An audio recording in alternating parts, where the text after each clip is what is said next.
사실 그 사건은 해당 사건의 딸인 윤영 씨가 수년간 가정에서 친부로부터 지속적인 성폭행을 당해온 피해자라는 사실을 알게 되었습니다.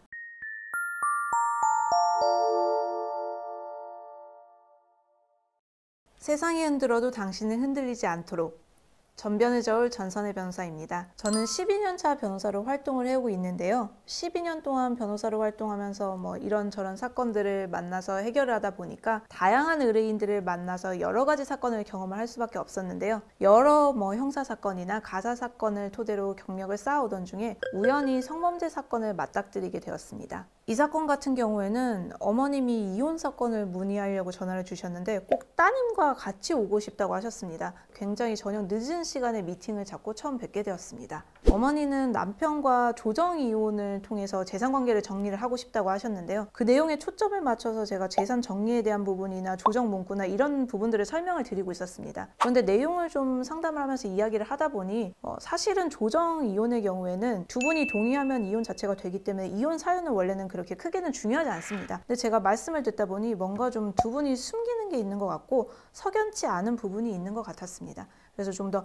편안한 상태에서 제가 대화를 이끌어내게 되었는데요. 사실 그 사건은 해당 사건의 딸인 윤영 씨가 수년간 가정에서 친부로부터 지속적인 성폭행을 당해온 피해자라는 사실을 알게 되었습니다. 어머니는 이때까지만 해도 이 사실을 모르고 계셨는데 윤영 씨는 어머니가 상처받을까봐 이 이야기도 하지 못하고 혼자서만 끙끙거리면서 10여 년간을 지내온 상태였습니다. 저는 순간 머리가 멍해졌습니다. 왜 말하지 못했을까? 순간 몇 명의 얼굴들이 제 머릿속에 스쳐갔는데요. 한 번은 제 동생이 수영복 입은 사진이 유포되었는데 이걸 가지고 경찰서에 찾아갔더니 남자 경찰들이 모여서 조사를 하면서 2차 가해를 당했다고 경찰서에서 동생이 울고불고 전화가 왔었습니다. 또 다른 이혼 사건에서 수년간 남편에게 원치 않는 성폭행을 당한 의뢰인이 있었는데 이 의뢰인이 촬영물 유포 협박까지 당한 그 사건도 기억이 났습니다. 그리고 또 다른 사건에서는 동거하는 남자친구에게 지속적으로 수년간 데이트 폭력을 당해오던 상태였는데 그러면서 그 의뢰인이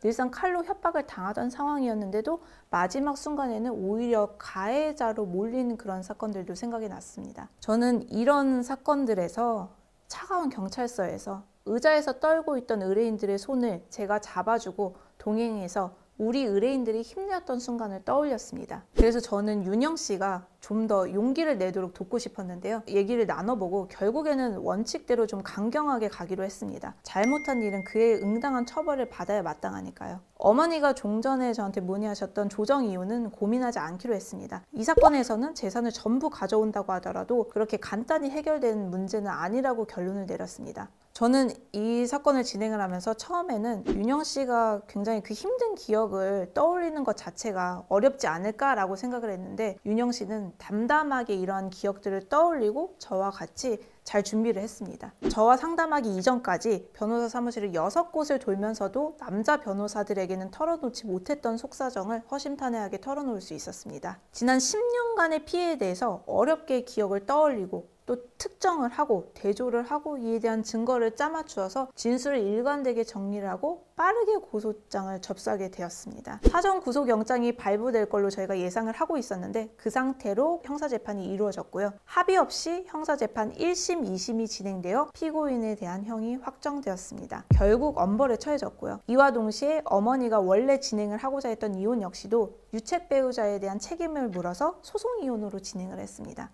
그리고 결국 그 이혼 소송도 저희가 원하는 대로 승소를 했고요. 사실상 대부분의 로펌들은 성범죄 피해자와 가해자가 있다면 가해자의 변호에 집중을 합니다. 왜냐하면 성범죄 가해자들의 경우에는 통상으로는 변호인을 선임할 만한 자력이 있고 그리고 성범죄 고소를 당하게 되면 가해자라는 오명, 심지어 그 오명이 아니라 사실일지라도 이를 벗기 위해서 전력 투구를 할 수밖에 없습니다. 따라서 일반적으로 변호사 쪽에서도 가해자를 변호해야 변호사에게도 돈이 되게 되죠. 그래서 성범죄의 경우는 피해자보다는 피의자 변호에 집중하는 변호인들이 훨씬 많을 수밖에 없고 상대적으로 그 가해자들은 변호인을 선택을 할 수 있는 굉장히 폭넓은 그런 결정권을 갖게 됩니다. 반면에 이러한 구도에서 상당히 약자일 수밖에 없는 피해자만을 대리하는 그런 변호사들은 그리 많지 않습니다. 저는 차가운 경찰서에서 맞닥뜨린 우리 의뢰인들의 얼굴을 기억합니다. 제가 옆에서 손을 잡아주고 힘을 내서 법정 싸움에서 용기를 낸 그 길을 함께하고 있습니다. 세상이 흔들어도 당신은 흔들리지 않도록